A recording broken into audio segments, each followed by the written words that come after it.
Dave Gardy here on the floor of the International Dyslexia Association's 2012 event in Baltimore at the Convention Center.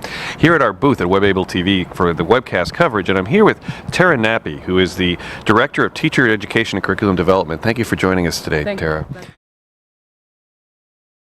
High school, again, is a similar ratio, student-teacher ratio, as the middle school. It's a 10-to-1 student-teacher ratio. So again, and that's the largest a class would be. Again, nice small-sized classes.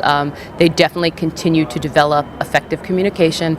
And in high school, with the reading class and the writing class, they really start to prepare the students for the rigor of college.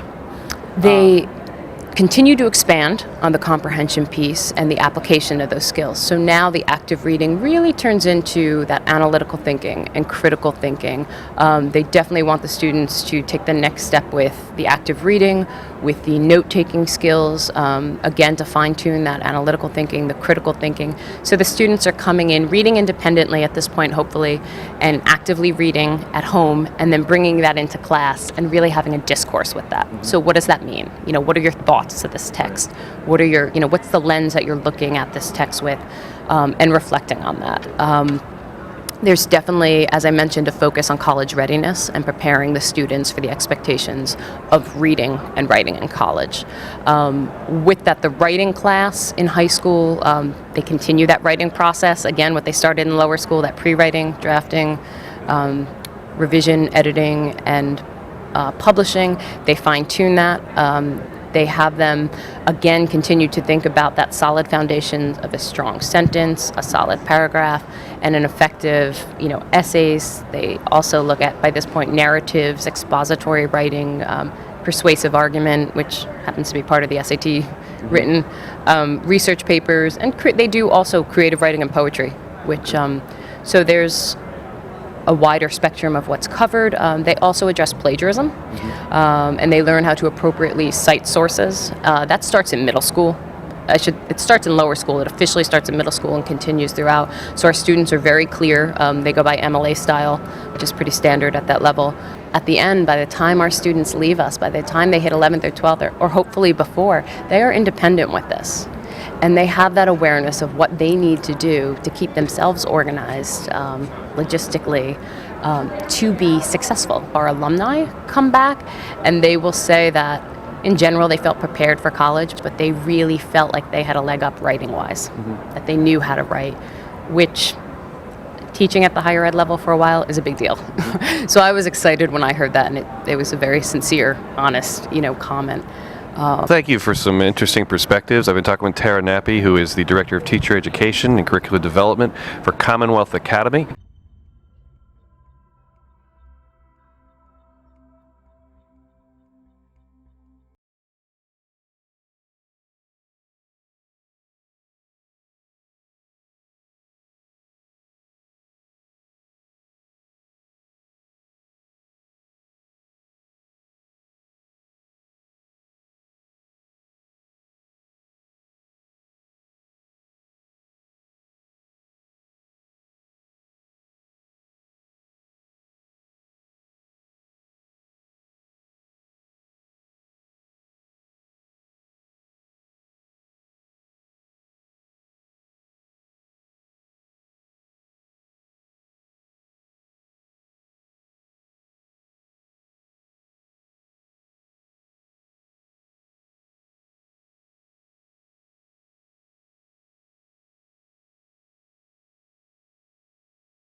Thank you for some interesting perspectives. I've been talking with Tara Nappi, who is the Director of Teacher Education and Curricular Development for Commonwealth Academy.